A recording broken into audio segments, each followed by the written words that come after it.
नमस्कार, डजियाना न्यूज के कार्यक्रम खास मुलाकात में आप सभी का स्वागत है। मैं हूं निहारिका और आज हमारे साथ मौजूद है कामना पाठक। कामना पाठक इंदौर की ही बेटी हैं जो कि हाल फिलहाल में हप्पू की उल्टन पलटन की लीड एक्ट्रेस का रोल निभा रही हैं। कामना पाठक एक बहुत ही मंझी हुई और सुंदर कलाकार है जो शुरू से ही थिएटर का हिस्सा रह चुकी है। 2016 में कामना ने फिल्म इंडस्ट्री में इंग्लिश मूवी मैंगो ड्रीम्स से डेब्यू किया था, जिसके बाद से ही निरंतर उनका इसमें जो योगदान है वो बना हुआ है। तो कामना पाठक ने फिल्म इंडस्ट्री में टीवी सीरियल में अपनी करियर की लाइफ कहां से शुरू की थी और अब वे किस मुकाम तक पहुंच चुकी है, इसकी चर्चा आज हम उन्हीं से करेंगे हमारे इस शो में। तो चलिए हम कामना से बात करते हैं और जानते हैं कि उनका जो सफर है वो कैसा चल रहा है। नमस्ते कामना। भैया आपको राधे राधे बोल रहे हैं। कैसे हैं आप? मैं बहुत अच्छी हूँ। कामना, आप इंदौर की ही बेटी हैं और इंदौर से निकलकर अब आप इतनी बड़ी फिल्म इंडस्ट्री का हिस्सा बन चुकी हैं। कैसा लगता है आपको? आपका सफर कैसे शुरू हुआ और अब आप कहाँ पहुँच चुके हैं? देखिए, आज मैं जो कुछ भी हूँ उसके पीछे थिएटर का बहुत बड़ा हाथ है। रंगमंच मेरी दुनिया है और रंगमंच ने ही इस दुनिया में जो भी अगर आज मुझे लोग जानते हैं तो वो बिकॉज ऑफ रंगमंच थिएटर। तो बहुत अच्छा लगता है कि जब आपके काम की सराहना होती है, जब आपके काम की तारीफ़ की जाती है, जब आपका काम लोगों को पसंद आता है। आप जिनके लिए एक शो, जैसे एक शो है तैयार मास के लिए किया जाता है, जब ऑडियंस आपको एक्सेप्ट कर लेती है और तो फिर हमारी जो एनर्जी होती है वो और चार गुनी हो जाती है, बिल्कुल डबल हो जाती है। बिल्कुल। तो बस ऑडियंस ने एक्सेप्ट किया है तो बस यही कोशिश रहती है कि आप और बेहतर क्या कर सकते हैं। जी, तो आपने जो करियर था कामना, वो स्कूलिंग की, पहले कॉलेज किया, उसके बाद आप थिएटर से जुड़ी। तो जो इंदौर से आपके, अगर हम सफ़र की बात करें, इंदौर से स्कूलिंग करने के बाद आपने अपनी कॉलेज लाइफ कहाँ से कंप्लीट की, फिर आपने अपने सफ़र के लिए थिएटर कहाँ से किया, अगर हम इसकी बात करें तो आप हमें क्या बताएंगे? देखिए, मैं थिएटर 5 साल की उम्र से कर रही हूँ। जब मैं 5 साल की थी तब से थिएटर कर रही हूँ। स्कूलिंग मेरी सिंगरौली से हुई है। इंदौर में मेरा मास्टर्स हुआ है आर्ट्स एंड कॉमर्स कॉलेज से, तो हिंदी लिटरेचर पे। और दिल्ली यूनिवर्सिटी मिरांडा हाउस से मेरा ग्रेजुएशन हुआ है हिंदी ऑनर्स पे। तो वहाँ लगातार थिएटर करती रही मैं और NSD में कई शोज़ किए हैं। वहाँ के डायरेक्टरों के साथ काम किया है। तो ऐसे शुरुआत हुई और फिर उसके बाद इंदौर आई। इंदौर में भी थिएटर किया, काफ़ी स्ट्रीट प्लेस किए हमने। यहाँ पे रंग रुपया थिएटर है, तो यहाँ पे सूत्रधार जो फेस्टिवल होता है थिएटर, तो हमने बहुत परफॉर्मेंस वहाँ की है, वहाँ शोज़ किए हैं। भगत सिंह जो चौराहा है वहाँ पे नुक्कड़ नाटक किया है।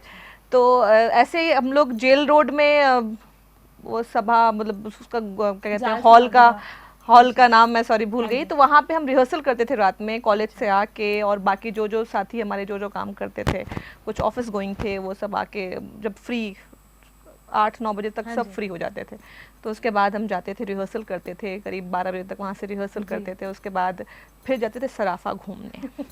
अब क्योंकि इंदौर से हैं और इंदौर के लोग चटोरे तो होते हैं, देखिए तो फिर चटोरापन तो छूटता नहीं है। तो फिर वो कड़ी मेहनत के बाद हम जाते थे सराफा गए, खाना वाना खाया। 56 का कम समय होता था जब छुट्टी होती थी हमारे पास, तो डेफिनेटली हम सेलिब्रेट करने 56 जाते थे।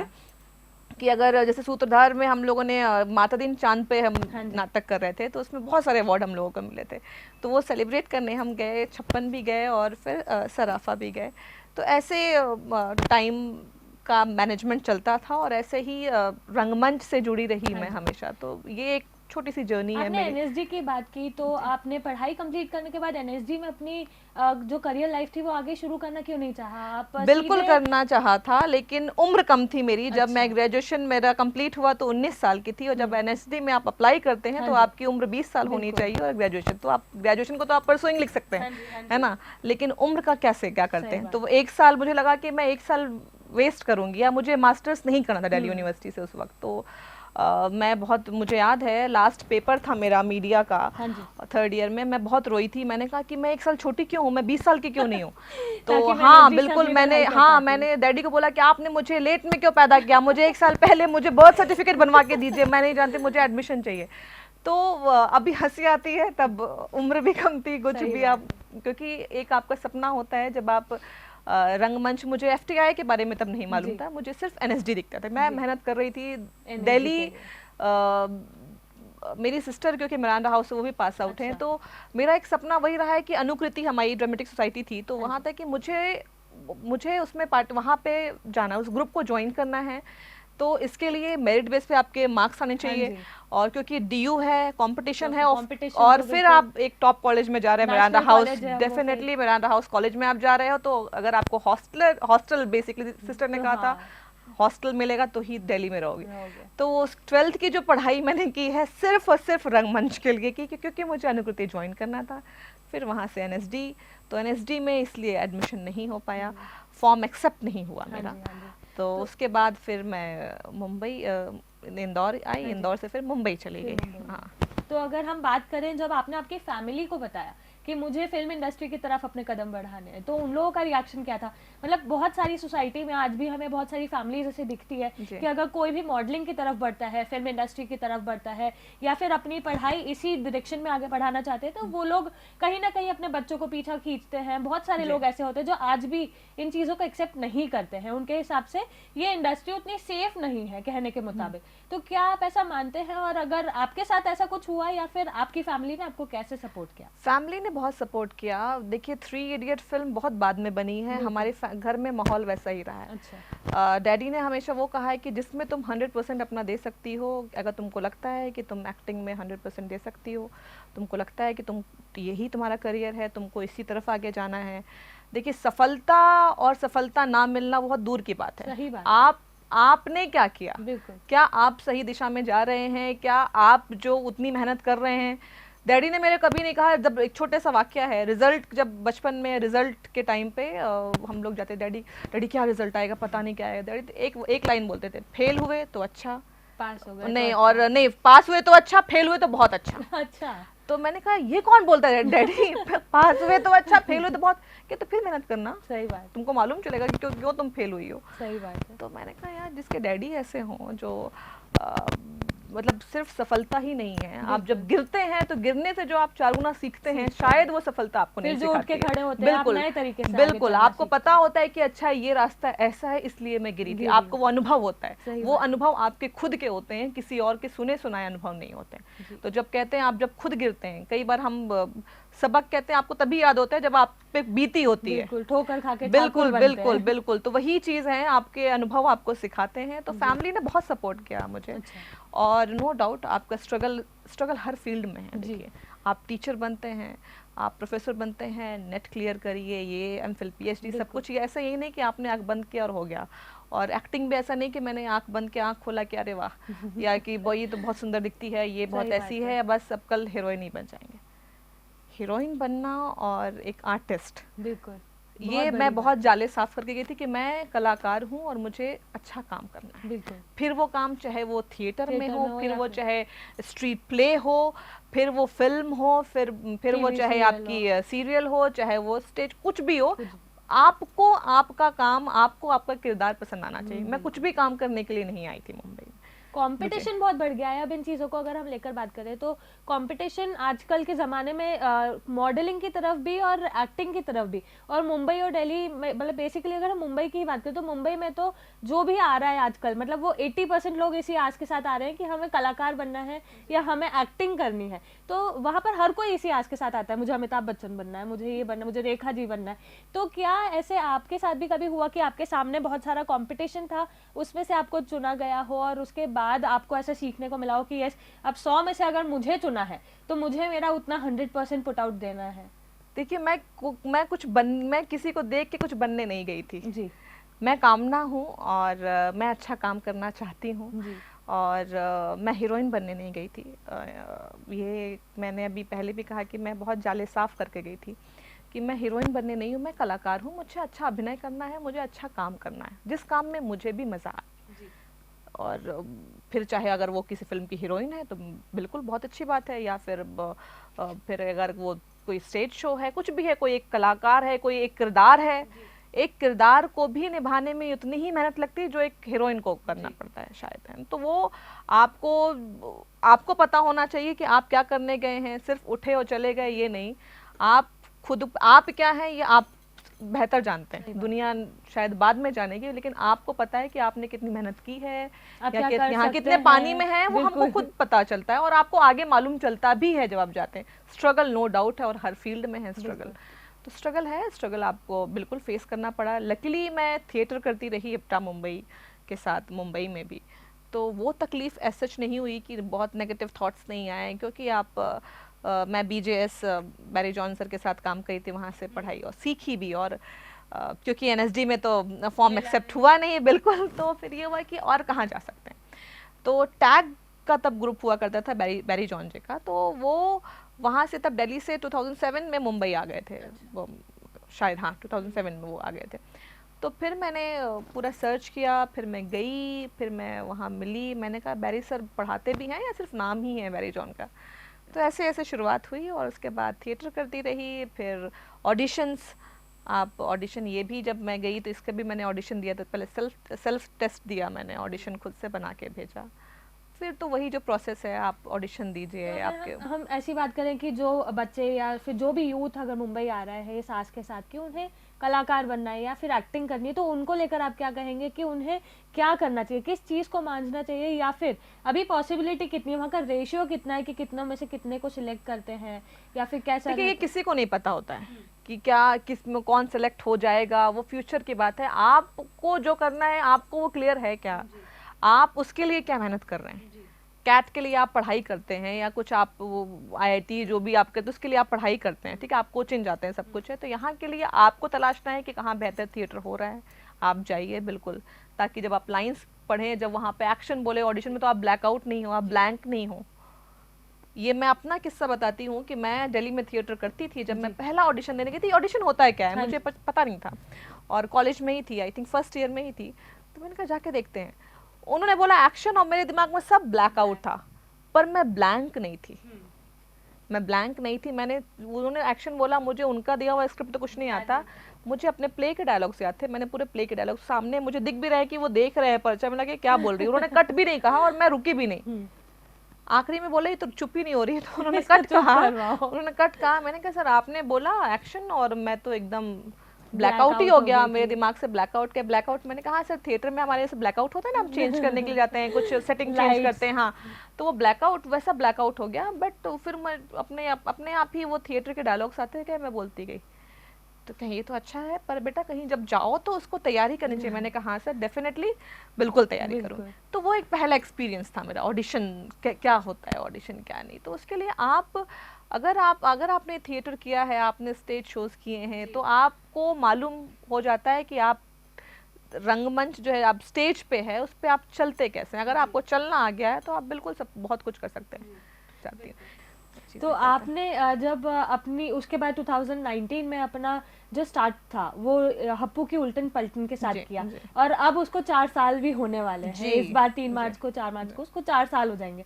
तो उस बारे में क्या कहेंगे? एक बहुत ही अलग जॉनर में आपने जंप इनटू किया था, और मतलब उसके पहले भाभी जी घर पर है भी चलता है, तो मतलब उससे लोगों को बहुत अपेक्षाएं थी, और उसके बाद जब आप ये वाला शो लेकर आए हैं हप्पू की उल्टन पलटन, तो उससे भी लोगों को बहुत अपेक्षाएं थी, क्योंकि कॉमेडी जॉनर निकल के आया था, और वो ऐसा जॉनर था जिसको हर घर में हर फैमिली रात को खाने के साथ बैठ के देखा करती थी और देखा करती है। तो वो जब आपने इसमें जंप इनटू किया तो आपको क्या चैलेंजेस फेस करने पड़े? देखिए दरोगा हप्पू सिंह को लोग पिछले कई सालों से देखे थे, भाभी जी घर पे हैं, ठीक है, तो अब और वहाँ वो शो में ही कई बार जिक्र हुआ है कि हप्पू की प्रेग्नेंट बीवी और 9 ठैया बच्चे जी, तो जिक्र होता रहा, और वो किरदार इतना लोकप्रिय हुआ कि उस पे उसकी फैमिली को ही लेके एक शो बना। तो और हिमानी जी, हाँ जी, हिमानी जी को कौन नहीं जानता है, मैं बचपन में बहुत बड़ी उनकी फैन रही हूँ, मैं दिलवाले दुल्हनिया में उनके एक लुक के लिए मैं कई बार उनसे, मैंने कहा रिक्रिएट करते हैं उनसे, उनको मैं बहुत परेशान करती थी। मेरा जब मॉक शूट हुआ उनके साथ, तो एक ये था कि इनको सब जानते हैं, कि मन में मेरे एक था कि पता नहीं लोग मुझे एक्सेप्ट करेंगे या नहीं। डेफिनेटली वो एक थॉट आया कि इनको तो ये योगेश जी को तो डेफिनेटली दरोगा हप्पू सिंह, लोग हर जबान पे अरे दादा बच्चे, और हिमानी जी, तो ये इन लोगों के साथ कदम से कदम मिलाना, ये मिलके चलना, ये एक डेफिनेटली एक चैलेंज था मेरे लिए। बट क्योंकि हम सबका बैकग्राउंड भी थिएटर था, कहीं ना कहीं वो इतनी जो कास्टिंग हुई इस शो की वो इतनी कमाल है। चाहे वो बच्चे, वो 6 के 6 बच्चे, 3 बच्चे तो पालने में हैं, वो 6 के 6 बच्चे इतने अनोखे, वो लगता ही नहीं है कि अच्छा वो आर्यन है जो ऋतिक का कैरेक्टर प्ले करता है, अभी केट है, वो मलाइका है, सब हर बच्चे, चमची, वो इतने कमाल के बच्चे हैं। एक बच्चा है जो हमारी भाषा में बोलता है वो है रणवीर, जो गाना गाता है, गवैया जिसको हम बोलते हैं। और हर बच्चे अलग हैं। मलाइका वो हरियाणवी बोलती है उसको, क्योंकि हरियाणा पुलिस में जाना है। और केट है वो प्रॉपरली मॉडल, और उसको अंग्रेजी बोलना है, गलत सलत जो भी बेचारी को आता है वो अपने हिसाब से बोलती है, ठीक है। कमलेश है वो अपनी भाषा में अलग बोलता है, वो अलग, ये दोनों अपनी एक अलग।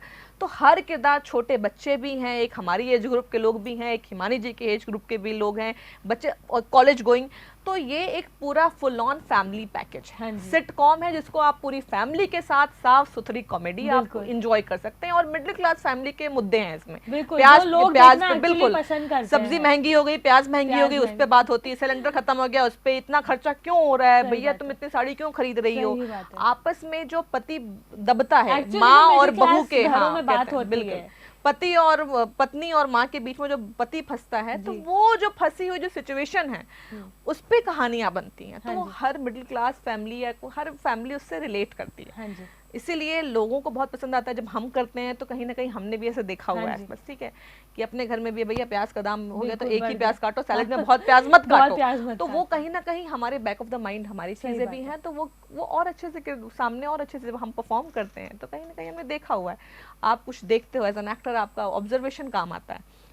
ऐसा बोलते हैं कि कॉमेडी और हॉरर दो ऐसे जॉनर है जिसके लिए काम करना, एक्टिंग करना बहुत टफ है, और उनमें से ही एक के लिए आप काम करते हैं जो कि कॉमेडी है। और कॉमेडी में भी आप बच्चों के साथ काम करते हैं। तो आपने जब शुरू किया था और अब जब आप आ गए हैं तो काफी सारी चीजें इन सीक्वेंस हो गई होगी, लेकिन जब आपने स्टार्ट किया था आपको पता चला था बच्चों के साथ काम करना है और उनको लेकर चलना है, वो भी नौनो ठैया बच्चों जैसे उसकी एक टैगलाइन सॉर्ट ऑफ ही है। तो जब आपको वो पता चला था तो आपका एक्सप्रेशन कैसा था, रिएक्शन कैसा था? मैंने कहा ये चैलेंजिंग है यार, ना आपकी शादी हुई है, बच्चे तो दूर की बात है, और 9 बच्चों की माँ कितनी बिजी होती होगी, क्या चाल होती होगी उसकी, क्या इरिटेशन लेवल क्या होगा, कितना गुस्सा होता होगा उसको। हाँ, और अच्छा, और ये भी नहीं कि चुपचाप रोने वाली बहू है, वो रोने वाली बहू बिल्कुल भी नहीं है जी, वो बहुत स्ट्रांग है जी। हाँ, बट वो बदतमीज नहीं है जी, कि वो पति को भी, पति थाने में दरोगा है लेकिन घर में दरोगाइन यही है जी, तो वो अपनी बात कहती है। मनवाने के इसको सब, उसको अदाएं भी पता है, कब अपनी अदाएं इसको अपनानी है, कब नहीं, कब वो माँ के किरदार में आ जाती है, कब नहीं। तो ये सब चीजें वो उसमें उस बखूबी चीजें उसको पता है एज एन एक्टर, और ये किरदार भी वैसे ही लिखा गया जी। तो जब आपने फिर उसके अंदर स्टार्ट किया था और फिर जब बच्चे आपके सामने आए इतने सारे, और उसके बाद आपने धीरे धीरे जब स्टार्ट किया, तो फिर अब तो सारी चीजें इन सीक्वेंस आ गई होगी जी। लेकिन अब इस जो आपका सिटकॉम है इसको आगे ले जाने की क्या योजना है, कैसे आगे दिखाएंगे इसमें, या यही जो सीरियल में भी? देखिए, इसमें ये एक स्टोरी नहीं चलती है, हर हफ्ते एक नई कहानी आती है, हर हफ्ते एक नई सिचुएशन होती है। तो इसलिए ये आप इसमें कभी एज एन एक्टर मैं कभी बोर नहीं होती है। ऑडियंस आप कभी भी उठ के देखेंगे तो आपको ये लगा अरे आप पिछला क्या था। हर हफ्ते क्योंकि एक नई कहानी है, एक नई सिचुएशन होती है, नई स्टोरी आती है, तो हम उसके अकॉर्डिंगली काम करते हैं जी। ठीक है, तो इसीलिए ये बोरिंग नहीं होता जी। हम कलाकार बोर नहीं होते, क्योंकि हर बार यार कुछ नया बनना, तो कभी कुछ बन गई, कभी मैं कुछ बन गई, कभी कुछ होता है, कभी कुछ ये बनना है, तो आप उसकी तैयारी में लग जाते हैं। तो इसीलिए वो बोरिंग नहीं है। वो सिर्फ रोना ही नहीं है कि सास बहू रो ही रही है, सास को जहर देना है, वो ये कर रहे हैं, वो नहीं है जी। तो इसीलिए अच्छा है। और इसलिए मैंने कहा ना कि मिडिल क्लास फैमिली की सिचुएशन है, एक फंसे हुए पति की सिचुएशन है, एक बहू जो बदतमीज भी नहीं है, अच्छी भी है, जो अपनी अच्छा परिवार को लेके चलती है। हाँ, और लेकिन सास कुछ भी बोले वो नोक झोंक है, बहुत मीठी नोक झोंक कहते हैं, वो नोक झोंक है, वो तंज भी कस देगी, पर हाँ बदतमीज ये नहीं बोलेगी चल साली बुढ़िया, ऐसे नहीं बोलेगी। अरे अच्छा अम्मा तुम तो बड़ा कह रही थी, हम ऐसे नहीं है। अपने मायके के बारे में बुराई भी नहीं सुनेगी और ना अपने ससुराल की भी बुराई सुनेगी, अपनी बात रखेगी, मेरा पॉइंट ऑफ व्यू ये है। बिल्कुल बिल्कुल। तो ये नोक झोंकी है, मीठी नोक झोंकी है, जो कि परिवारों में होती है, और उसी को आप टेलीविजन में आप देख रहे हैं, और वही लोग एंजॉय भी पसंद भी कर रहे हैं। आप इंदौर आए हैं बहुत समय बाद, और इंदौर आने के बाद आपको जो इंदौर की बदली हुई दशा है, जो रूप है अब जो इंदौर की हमें देखने को मिल रहा है कि इतना सुंदर हो चुका है, उसको देख के आपको क्या लग रहा है? और इंदौर आए हैं आप तो किसी मकसद से आए हैं या फिर अपना घर आए हैं, अपने घर आए हैं? अब आप देखिए, हम महाशिवरात्रि है उसको सेलिब्रेट करने आए हैं, महाकाल जाएंगे, और हमारे शो को 4 साल होने वाले हैं 4 मार्च को, तो एक सेलिब्रेशन है जो लोगों के साथ मिलके हम सेलिब्रेट करना चाहते हैं, इसलिए आए हैं। और नो डाउट इंदौर रहेगा नंबर 1, बिल्कुल नंबर 1 है और नंबर 1 रहेगा। जी जी, अब ये 7वीं बार भी आ जाएगा। तो शहर है मेरा, तो एक लगाव है ही, एक सॉफ्ट कॉर्नर है बिल्कुल। तो लगता है कि बार बार जितनी बार भी मैं अपने शहर आऊँ, और जब आप काम के सिलसिले में अपने शहर आते हो तो आपकी एनर्जी और 4 गुनी होती है कि आप अपने शहर में एक अलग रूप में आए हो। मैं कामना ही नहीं, मैं एक किरदार निभाती हूँ, मैं उसको रिप्रेजेंट कर रही हूँ, तो अच्छा लगता है। कामना जी, आपसे बात करके बहुत अच्छा लगा। आपकी जो टीवी सीरियल चल रहा है उसके बारे में जानकर भी बहुत अच्छा लगा। आशा करते हैं कि आप ऐसे ही अपना जो करियर लाइफ है वो आगे बढ़ाती रहेंगी और लोगों के बीच आती रहेंगी और लोग आपको पसंद करते रहेंगे। बहुत अच्छा लगा आपसे बात करके। तो ये थी कामना पाठक, जिनसे बात की हमने।